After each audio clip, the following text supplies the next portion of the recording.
అందరికీ శుభోదయం. నా పేరు doctor Vishwajit, PhD in biotechnology. ఈరోజు మన 4వ ఎపిసోడ్. అయితే ఈరోజు ఎపిసోడ్ ప్రారంభించే ముందు ఒక విషయం చెప్పదలుచుకున్నాను. ఈరోజు మన ఎపిసోడ్ అనేది కేవలం తెలుగు లాంగ్వేజ్లోనే చెప్పడం జరుగుతుంది. సమయాభావం వలన దానికి నన్ను క్షమించగలరు, దానికి నేను చింతిస్తున్నాను. ఈరోజు మనం మన సిరీస్ ఏదైతే ఉందో, వీడియో సిరీస్ ఏదైతే ఉందో, భారతదేశ స్వాతంత్రం వచ్చినటువంటి తర్వాత మహోన్నతమైనటువంటి వ్యక్తులు, సంస్థలు, వారు చేసినటువంటి గొప్ప కార్యాల గురించి, దానివల్ల మన భారతదేశం ఏ విధంగా అభివృద్ధి చెందిద్ది, మరియు అది వారు చేసినటువంటి కార్యాల వల్ల అది ముందు ఎలా ఉపయోగపడింది, ప్రస్తుత తరానికి ఎలా ఉపయోగపడుతుంది, అది రాబోయే తరాలకు ఏ విధంగా ఉపయోగపడవచ్చు, లాంటి కార్యాల గురించి మనం చెప్పదలుచుకుంటాము. మరియు ఇదైతే ఉందో వీరి సేవల వల్ల 5వ అతిపెద్ద ఆర్థిక వ్యవస్థ, ప్రత్యక్షంగా కావచ్చు, పరోక్షంగా కావచ్చు, ఈరోజు మన భారతదేశ ఆర్థిక వ్యవస్థ 5వ అతిపెద్ద ఆర్థిక వ్యవస్థ. మరియు మనం aggressively we are moving towards the 3వ అతిపెద్ద ఆర్థిక వ్యవస్థగా మనం ఇది చేస్తున్నాం. అయితే ఇక్కడ ఈ టాపిక్స్ ఇనిషియల్ మనం డిస్కస్ చేసేది ముందు మనం ఒక సంవత్సరం పాటు మనకు ఏదో ఒక విధంగా మనకు న్యూస్ పేపర్లో వారి గురించి చదివి ఉండొచ్చు, అలాంటి వ్యక్తుల గురించి. తర్వాత మనము సెకండ్ ఇయర్ నుంచి చాలా డీప్గా సైంటిఫిక్ కాంట్రిబ్యూషన్ ఉన్న వ్యక్తుల గురించి మనము కూడా మనం చెప్పవచ్చు. అయితే it will be mix from second year. It will be mix episode series will be mix known persons and the scientific persons. They may not be that much familiar in the newspapers, or we may not be knowing it, but their contribution is significant contribution in the scientific field. It may be the scientific field or agriculture, ఆ విధంగా ఉంటుంది. మనం అయితే ఈరోజు మనం discuss చేయబోయేది గొప్ప కార్యాలైనటువంటి చేసినటువంటి ఇద్దరు మహనీయ వ్యక్తుల గురించి మనం ఈరోజు చెప్పబోతున్నాం. జేఆర్డి టాటా గారి గురించి మరియు శ్రీమతి పూనం మాలకొండయ్య గారి గురించి. స్వర్గీయులైనటువంటి జేఆర్డి టాటా గారి గురించి మరియు శ్రీమతి పూనం మాలకొండయ్య గారి గురించి చెప్పబోతున్నాం. స్వర్గీయ శ్రీ జేఆర్డి టాటా గారు, వారికి భారతరత్న అవార్డు 1992లో అత్యున్నత పౌర పురస్కారమైనటువంటి భారతరత్న ఇవ్వడం జరిగింది. సో మనం వారిని భారతరత్న జేఆర్డి టాటాగా మనము పిలుస్తాము. జేఆర్డి టాటా గారు 1904లో ప్యారిస్, ఫ్రాన్స్ దేశంలో జన్మించడం జరిగింది. 1925లో ఆయన టాటా సన్స్లో యాజ్ ఏ అన్పెయిడ్ అపెండిస్గా జాయిన్ అయ్యారు. 1938లో, అంటే 1938 సంవత్సరంలో, అంటే ఆయన 34వ ఏట టాటా సన్స్కి చైర్మన్గా నియుక్తి కావడం జరిగింది. సో ఆయన హయాంలో అద్భుతమైనటువంటి ప్రగతిని మనం చూడవచ్చు. ఆయన దార్శనికత కావచ్చు, ఆయన ఇటువంటి హై ఎథికల్ స్టాండర్డ్స్, నైతిక విలువల గురించి చాలా ఇంపార్టెన్స్ ఇచ్చేవారు. మరియు బ్లాక్ మార్కెట్ తరఫు ఇలా ఆయన ఆర్గనైజేషన్ ఆయన వెళ్ళలేదు ఎప్పుడు. అంత మోరల్ వాల్యూస్ పాటించేటువంటి బ్లాక్ మార్కెట్ అనేది తెలియకుండా ఆయన ఇచ్చేయడం జరిగింది. ఆ రోజు చేసిన ఫౌండేషన్స్ ఈరోజు మనం టాటా గ్రూప్ ముందటి నుంచి పాటిస్తుంది, కానీ ఇంకా ఆయన దాన్ని ఇంకా అత్యున్నత స్థానానికి తీసుకెళ్ళగలిగారు. అయితే ఆయన ఎప్పుడు పాటించేది 3 వర్డ్స్. ఆయన ఎప్పుడు పాటించేవారు: good thoughts, good words and good deeds. మంచి ఆలోచన, మంచి మాట, మంచి పనులు. Good thoughts, good words and good deeds. మంచి ఆలోచనలు, మంచి మాట, మంచి వర్డ్స్, మంచి మాట, మంచి పనులు. ఈ 3 ఆయన పాటించేవారు. ఆయన దైవాన్ని అంతగా నమ్మేవారు కాదు, కానీ ఇది అంతకంటే ఎక్కువే. ఆ దైవాన్ని విశ్వసించే దానికంటే ఎక్కువే అంత good thoughts, good words and good deeds. So ఆయన హయాంలో కంపెనీ అనేది ఆయన ఎప్పుడైతే పదవిని తీసుకున్నారో ఆ టైంలో కంపెనీ వాల్యుయేషన్ అనేది, టాటా గ్రూప్స్ వాల్యుయేషన్ అనేది $100 మిలియన్ ఉండేను. అయితే ఆయన చైర్మన్గా వైదొలుగుతున్నప్పుడు కంపెనీ వాల్యుయేషన్ అనేది $5 బిలియన్ ఉంది. అంటే 50 times the company has shown the growth. 50 times ఆయన వైదొలుగుతున్నప్పుడు టాటా గ్రూప్స్ అనేది మొత్తం 95 సంస్థలుగా ఉంది. టాటా 95 సిస్టర్ కంపెనీస్గా ఉన్నాయి. సో ఆయన దార్శనికత చూడొచ్చు. ఆయన ఏ రంగాల్లో వాళ్ళు అడుగు పెట్టడం జరిగింది. చూడండి, 100 మిలియన్ నుంచి $5 బిలియన్. అయితే ఆయన స్థాపించినటువంటి ఒక కంపెనీ 1968లో స్థాపించినటువంటి టాటా కన్సల్టెన్సీ సర్వీస్ ఈరోజు అంటే ఈరోజు కాదు, సారీ, ఫిబ్రవరి 2024లో దాని కంపెనీ వాల్యుయేషన్ అనేది, ఫిబ్రవరి 2024లో కంపెనీ వాల్యుయేషన్ అనేది, అంటే గత 9 నెలల క్రితము వాల్యుయేషన్ అనేది $345 బిలియన్, అంటే 30 లక్షల కోట్ల రూపాయలు, 30 లక్షల కోట్ల రూపాయలు అప్రాక్సిమేట్లీ.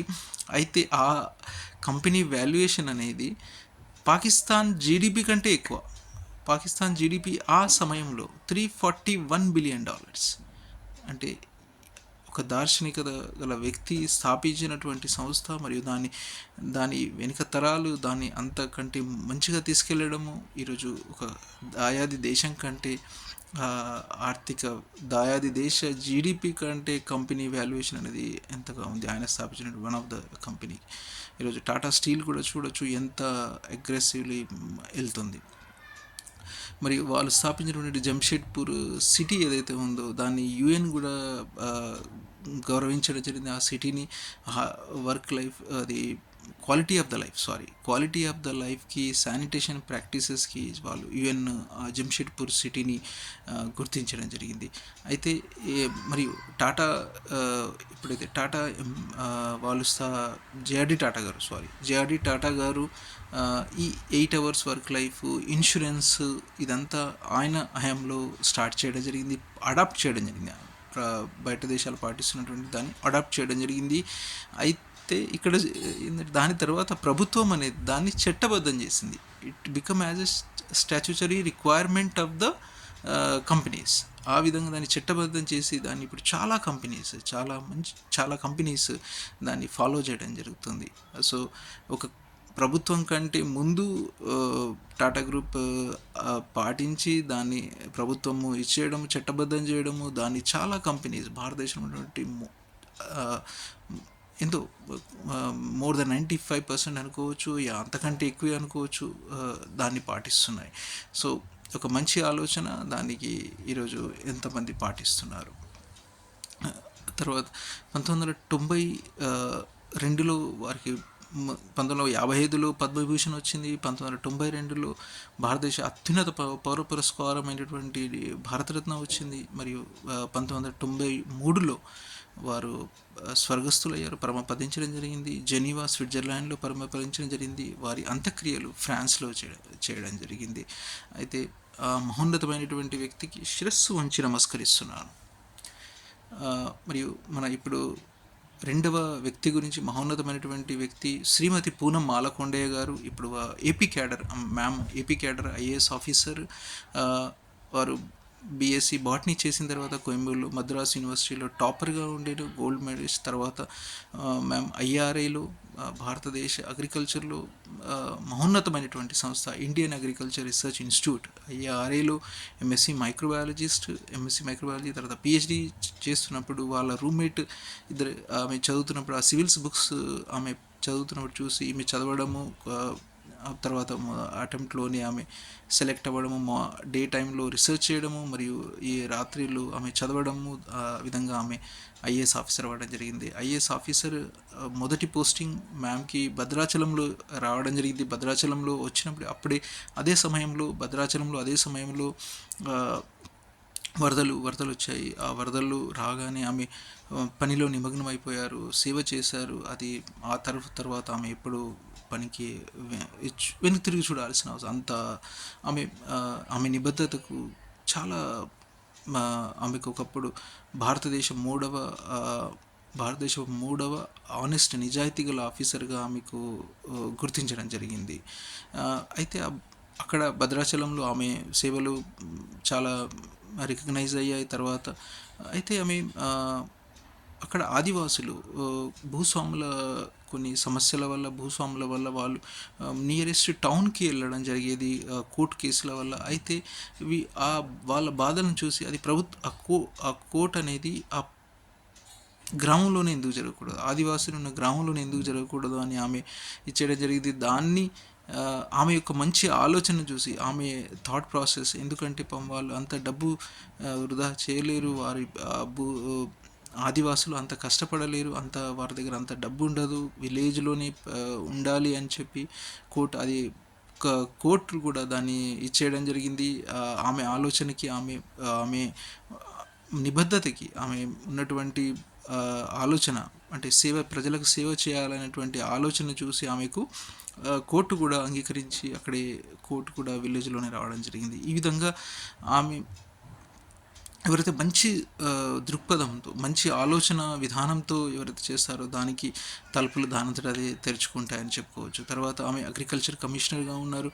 అయితే అగ్రికల్చర్ కమిషనర్గా ఉన్నప్పుడు వారికి రఘువీరారెడ్డి గారు అప్పటి వ్యవసాయ శాఖ మంత్రి రఘువీరారెడ్డి గారు, అప్పటి ముఖ్యమంత్రి వర్యులు వైఎస్ రాజశేఖర రెడ్డి గారి వారికి సపోర్ట్ ఇవ్వడం జరిగింది. అయితే అప్పట్లో బీటీ కాటన్ రాయల్టీ అనేది అప్రాక్సిమేట్లీ పర్ ప్యాకెట్ 1100 రూపీస్గా ఉండేది అప్రాక్సిమేట్లీ. అయితే దాన్ని ఆమె ఇనిషియేటివ్ వల్ల అది క్లోజ్ టు 100 రూపీస్గా రాయల్టీ తగ్గించబడడం జరిగింది.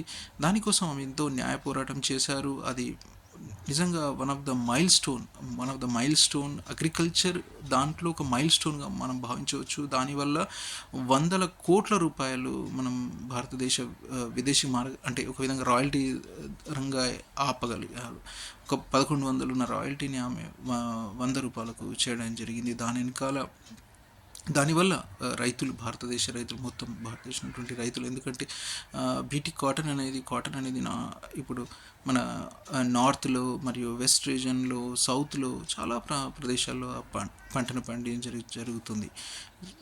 అలాంటి ఆమె తర్వాత అక్షర దీక్షా కార్యక్రమం. సో ఈరోజు మనం ఈ ఇద్దరు గొప్ప వ్యక్తుల గురించి మనం డిస్కస్ చేయడం జరిగింది. Thank you so much.